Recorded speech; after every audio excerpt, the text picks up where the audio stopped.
Hola gente querida, esto es Mujer y Sociedad y yo soy Mar Candela, ideóloga del feminismo artesanal para Publímetro Colombia. Estoy con una mujer, una mujer en resistencia, una joven colombiana que me tiene altamente impactada con todas las historias que me ha contado, desde su piel y también de mujeres cercanas, y me dijo que quería hablar, que le quería contar a la gente cómo no ha cambiado muchas cosas en la vida de las mujeres. Ella es Paula Chaparro, estudiante de comunicación social y periodismo. Hola, hola, ¿cómo estás? Hola Mar, ¿cómo estás? Muchas gracias por invitarme a este programa. Nada, yo feliz de que hayas aceptado la invitación. Paula, tenías 15 años cuando intentaron secuestrarte y llevarte. Sí, Estamos hablando de hace, ¿qué? ¿5 años? hace sí, 4 años, Bueno, exactamente. yo quiero que nos narres, que nos enuncies qué fue lo que sucedió, cómo sucedió.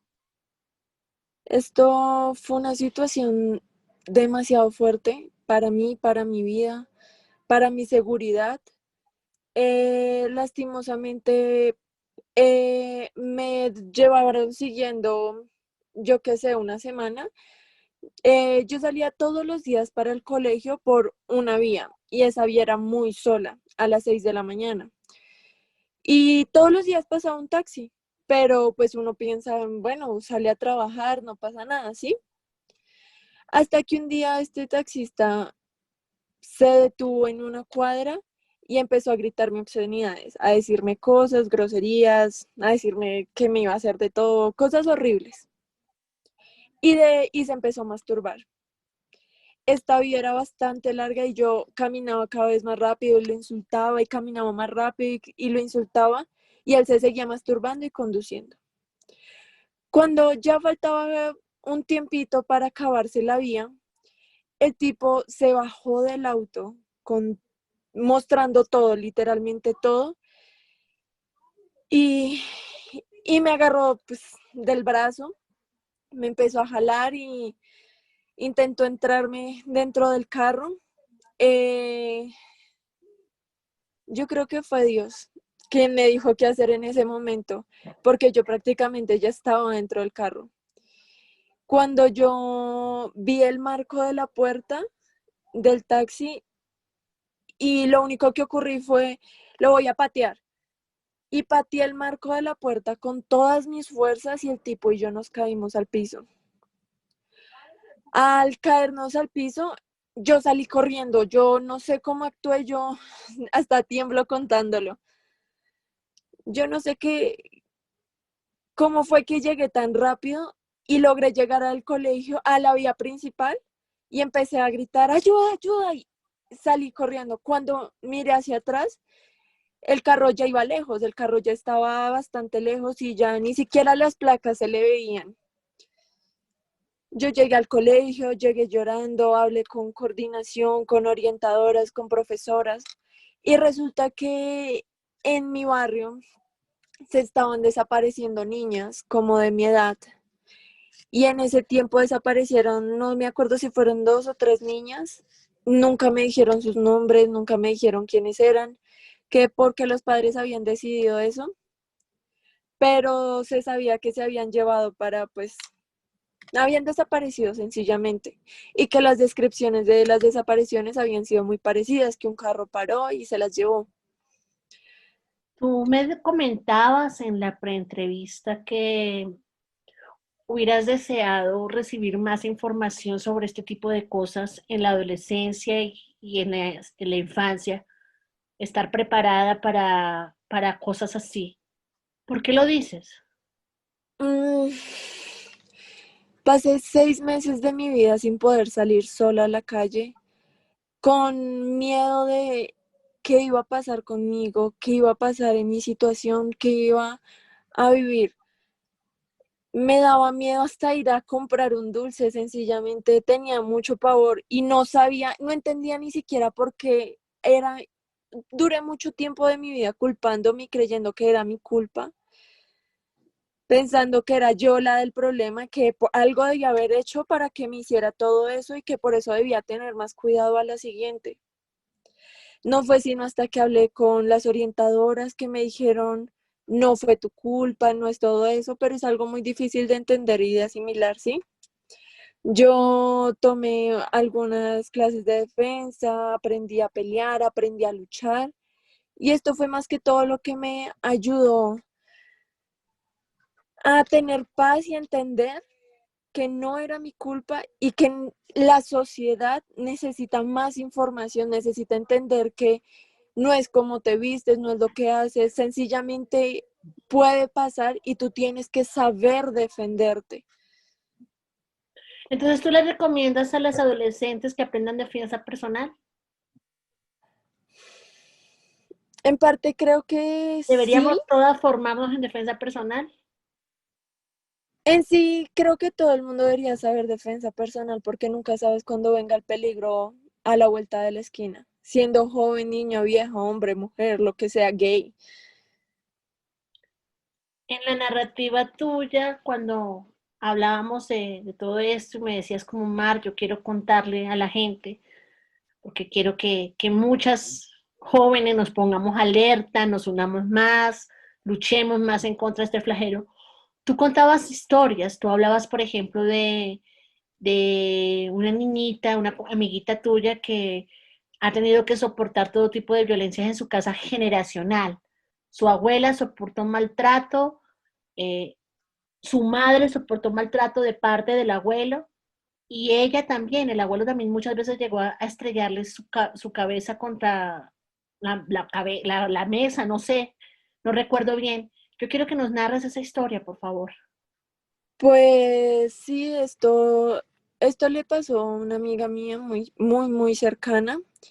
Ella vivía con sus abuelos, su mamá no la podía cuidar por un tiempo y ella vivía con sus abuelos, como tú lo mencionaste, su abuelo era bastante violento. Él pues golpeó a la abuela de ella, golpeó pues a la mamá de ella y cuando ella estuvo viviendo con ella no fue la excepción. Me contó que una vez estaba haciendo una suma y no la pudo hacer, él estaba ayudando con su tarea y no la pudo hacer. Y él llegó y agarró su cabeza y la golpeó contra el vidrio de la mesa y el vidrio se reventó del golpe que le dio. Y la niña, ¿por qué no denunció, tú sabes? Mm, Sencillamente cuando hay estas situaciones y es algún familiar, creemos que sencillamente no se está corrigiendo, no sé. Ella nunca me dijo las razones por las cuales no denunció, pero en mi opinión, siento que no lo hizo por el miedo a su familia, a su mamá, eran los que les estaban haciendo el favor, ella no iba a tener a dónde ir. Y era una niña, 6, 5 años máximo. En Colombia el índice de violencia intrafamiliar es alto, Paula, es alto. Y tú estás en este programa porque estás siendo voz propia de tu propia historia y voz de cientos de niñas y mujeres que han pasado por situaciones. Qué bueno que tu amiga puede verse representada hoy acá, pero no es solo tu amiga, son decenas de colombianas. Yo en el movimiento he dialogado con mujeres ya de 40, 50 años que pasaron por cosas atroces, con sus papás, con sus tíos, con sus hermanos, con sus abuelos. La pregunta es, ¿qué vamos a hacer? ¿Cómo vamos a cortar la historia? Tú me cuentas que tu amiga narra de que la mamá de ella y la abuela de ella aceptaban que ese señor fuera así, les parecía normal. Cuando venimos con una ideología generacional donde tú ves a tu mamá siendo golpeada por tu papá, a tu abuela siendo golpeada por tu abuelo, pasando generación tras generación esta situación, sencillamente pensamos, pues debe ser normal. No lo es, claramente. y no está bien. ¿Cómo cortar con esto?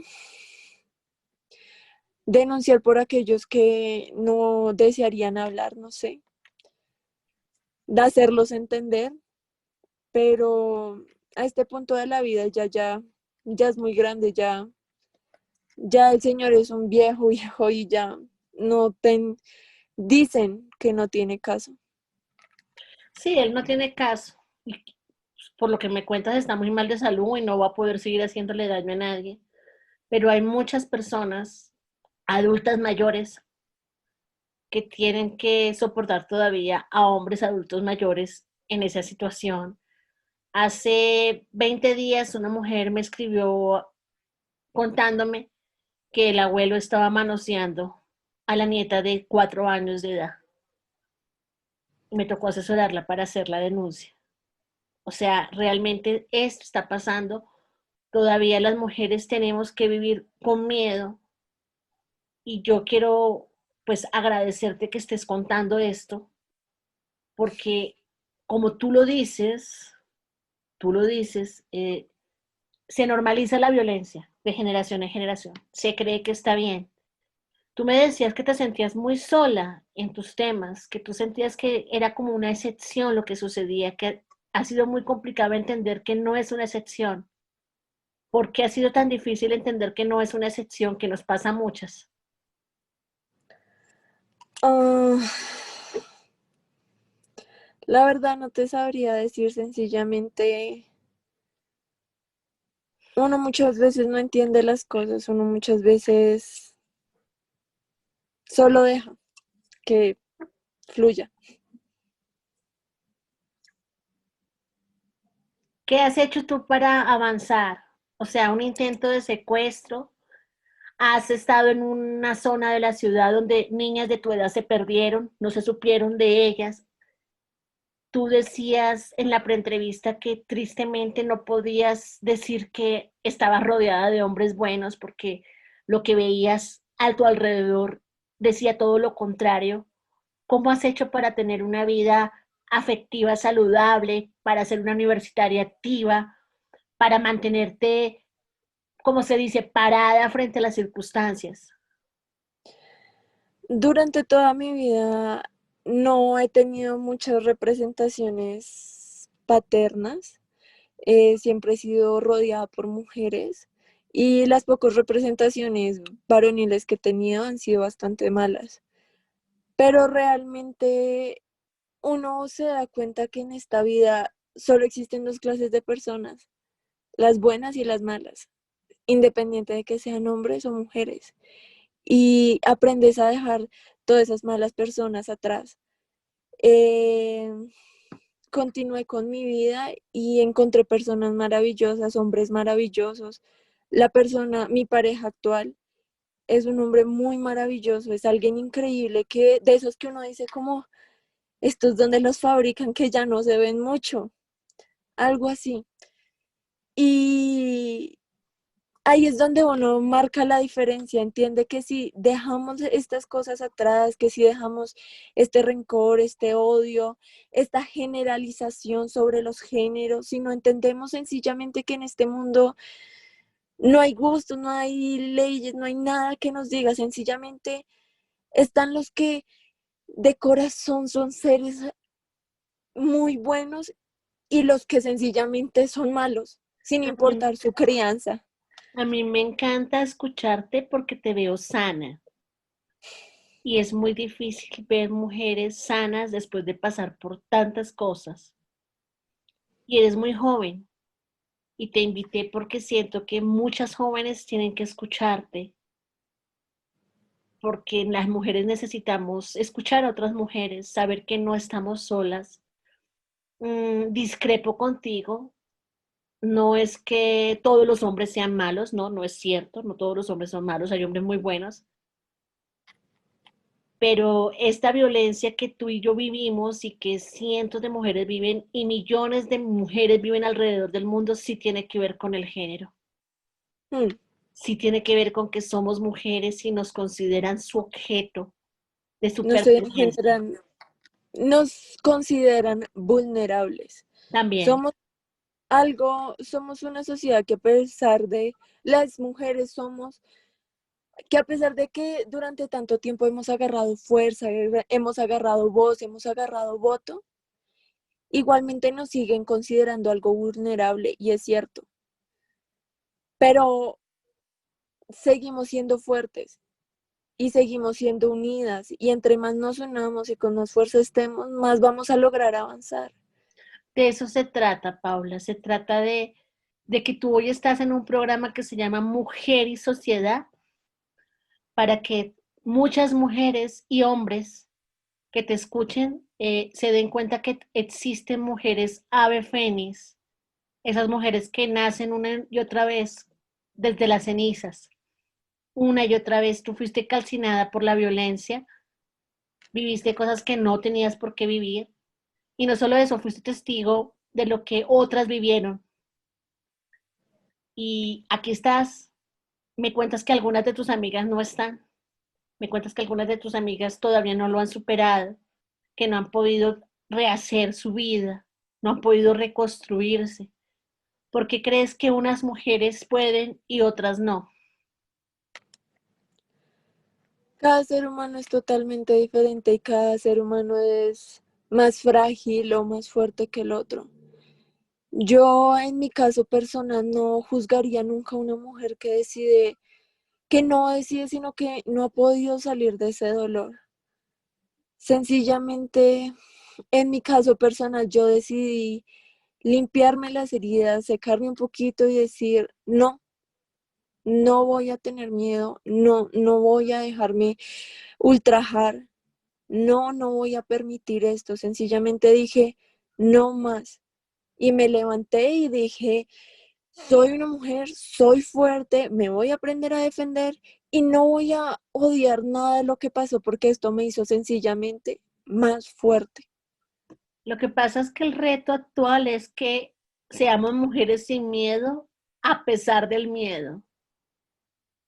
Todos los días tenemos que salir a la calle al Transmilenio y a las actividades cotidianas con miedo, a pesar del miedo y enfrentar las cosas. Ahorita con la pandemia, pues hemos tenido que cambiar nuestros ritmos y ya no tenemos que enfrentar algunas cosas incómodas. Tú me hablabas, por ejemplo, de la violencia en Transmilenio, que tú nunca habías tenido que usar Transmilenio y que ahora con la universidad tienes que usar el servicio. Y también ahí has pasado por situaciones de violencia de género simbólicas, incómodas. ¿Nos puedes narrar qué ha sucedido, por favor? Pues como tú lo dices, Mar, yo anteriormente usaba muy poco el Transmilenio, era muy raro, más que todo buseta o va bien. Y cuando empecé a entrar a la universidad, tuve varias situaciones donde me tocaban o me decían cosas y era feo, pero realmente quisiera mencionar la historia de una amiga mía, la cual ella estaba en el Transmilenio, estaba de pie, estaba normal y había un tipo detrás de ella. Y ella veía que la gente la estaba observando raro, o sea, nadie hacía nada, pero la gente observaba y la miraba raro. Cuando ella se dio la vuelta y miró qué era lo que estaba pasando, el hombre se estaba masturbando y el hombre estaba desnudo y solo tenía tipo un gabán, un saco largo. Y ya, Y ella la gente no hizo obviamente nada, la gente solamente estaba de espectadora. no entendí, yo no sé qué miraban, pero nunca, o sea, no, no la defendieron. Eso es triste, porque estamos solas enfrentando la situación. Claro que hay que decir que cada vez es más gente la que se suma. También hay historias en Transmilenios de gente que reacciona, pero no son tantas. Qué triste que tu amiga haya pasado por esta situación. Qué triste que a ti te cueste subir al Transmilenio por todo lo que pasa, pero qué admirable que lo estás haciendo, que lo superas y dices, tengo que hacerlo, no puedo esconderme del mundo que me rodea porque eso es lo que quieren los violentos, eso es lo que quieren los machistas. Nos quieren con miedo. Nos quieren con miedo y por eso tú y yo decidimos vivir sin miedo a pesar del miedo. porque no se trata de que neguemos una realidad. Claro que tenemos miedo, claro que da miedo lo que sucede, claro que tememos por nuestras hermanas, por nuestras hijas, por nosotras mismas, por nuestras amigas, pero a pesar del miedo decimos no. El miedo no nos puede paralizar, el miedo no nos puede quitar la vida, ¿cierto? ¿cierto? Mm, hay un tema que me parece relevante hablarlo pensando en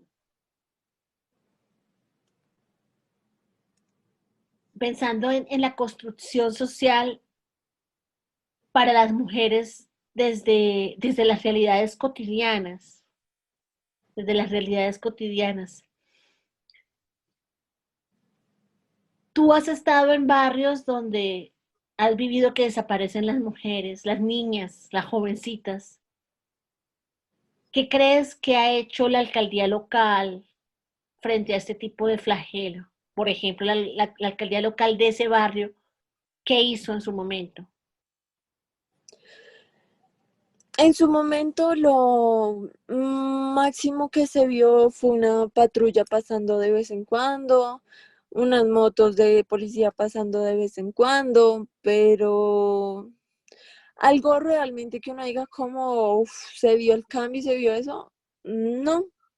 Sencillamente después de mi caso no volvieron a haber desapariciones, me imagino, pues volvió alguien a contar la historia, entonces... Pero la policía lo que hizo, rondas y ya duraron 2, 3 meses y se fueron. Y eso fue todo. Siguieron en su casa y siguieron la situación normalmente.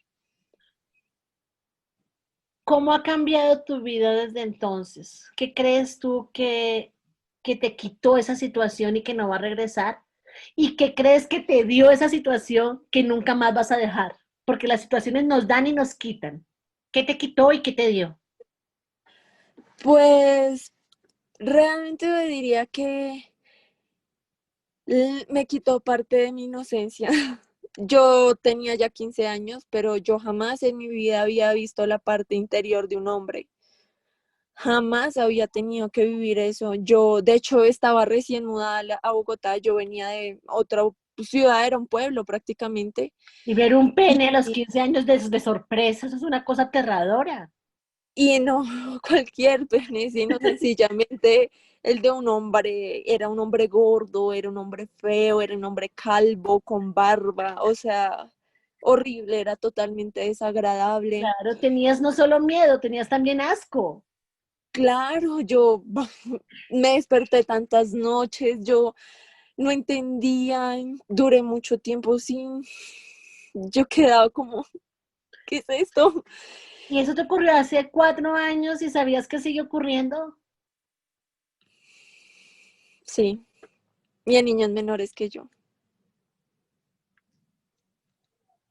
¿Y qué estás haciendo tú para poner tu granito de arena para transformar eso? Yo tengo 3 hermanas, ¿Mm? eh, hablo bastante con ellas, sin tapujos, como tú dices, Mar, como me comentabas.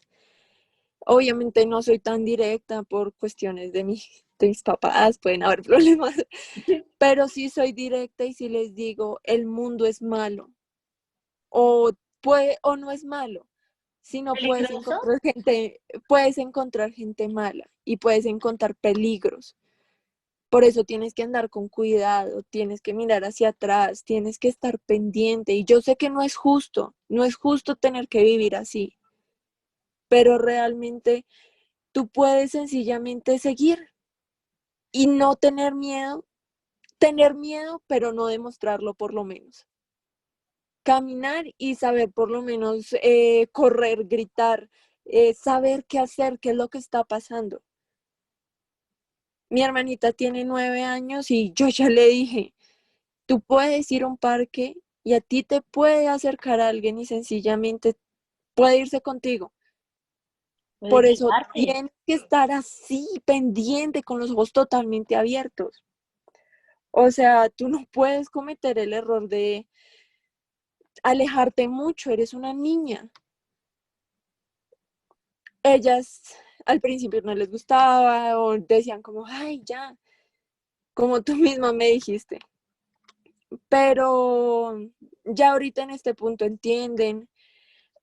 Nunca les he contado la historia sobre lo del secuestro porque, no sé, mi mamá no le gusta, pero igual sí les he dicho que yo he pasado por cosas y que por lo que he pasado se los cuento, porque esa no ha sido de las únicas veces que he sufrido acoso callejero. Muchas mujeres se han visto afectadas en el desarrollo de su vida sexual, en el desarrollo de su vida afectiva y en su desarrollo de todos sus derechos eróticos a partir de un abuso. No pueden desarrollarse sexualmente, quedan con una situación psicológica muy complicada, muy compleja, que no les permite tener trato sexual con nadie. ¿Cómo lo superaste tú? Actualmente ya tienes tu novio, tienes proyecciones, yo a veces te escucho decir como que cuando me gradúe, ojalá me vaya bien y podamos construir una familia con mi novio y que te veo con esa emoción, no te veo con angustia por el coito. Quiero que nos cuentes eso, por cómo superaste la angustia por el coito, porque es que después de una violación da angustia por el coito. Pues yo realmente violada no he sido, em, pero pues el acoso callejero y No sí has tengo una pasado por amiga, acceso carnal violento, pero pues exacto, la situación como tal, o sea, lo único que sí, faltó fue el coito, pero la situación como tal fue casi que una violación, sí, ¿no? sí, yo tuve miedo, tuve miedo, tuve angustias, tuve pesadillas, pero como te digo, yo no me iba a echar a morir. Mi mamá me lo dijo, yo lo dije, no voy a echarme a morir, no me voy a sentar a ver eso. Yo continué con mi vida y logré superarlo. Fue cuestión de un año para que yo lograra dejar todo atrás realmente, pero sí te puedo decir que tengo una amiga que sí fue violada y que ella duró mucho, mucho tiempo pensando que era normal que le doliera, era normal que sintiera esto feo, era normal que no sintiera rico, digámoslo así. Sí, claro, sí.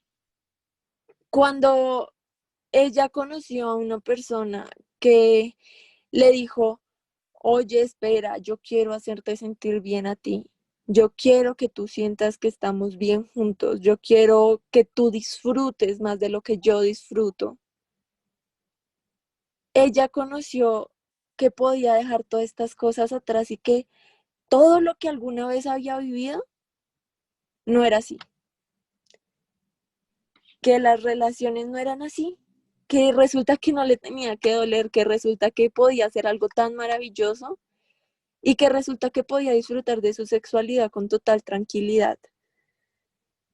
Y fue gracias a ella que logró dejar las cosas atrás y a encontrar a un hombre, a su pareja, que le dijera, todo va a estar bien porque yo me preocupo por ti.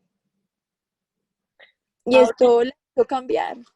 Paula, yo te agradezco estos momentos de abrir el corazón. Cuando una mujer cuenta su historia, cuando una mujer se narra para otras y otros, esa mujer se hace libre a sí misma, pero ayuda a liberar a otras. Y yo quiero agradecerte por eso. Esto fue todo por hoy. Yo quería traer tu testimonio porque me motiva a seguir trabajando en contra de la violencia hacia las mujeres y niñas y porque siento que esto es importante para que las mamás, los papás, las familias estemos alerta de las niñas y de los niños y para que no dejemos pasar ninguna cosa de agache. Si tenemos un poquito de duda, un solo poquito de duda sobre un adulto, investiguemos qué pasa. Si sospechamos que alguna niña, alguna adolescente está siendo abusada, investiguemos.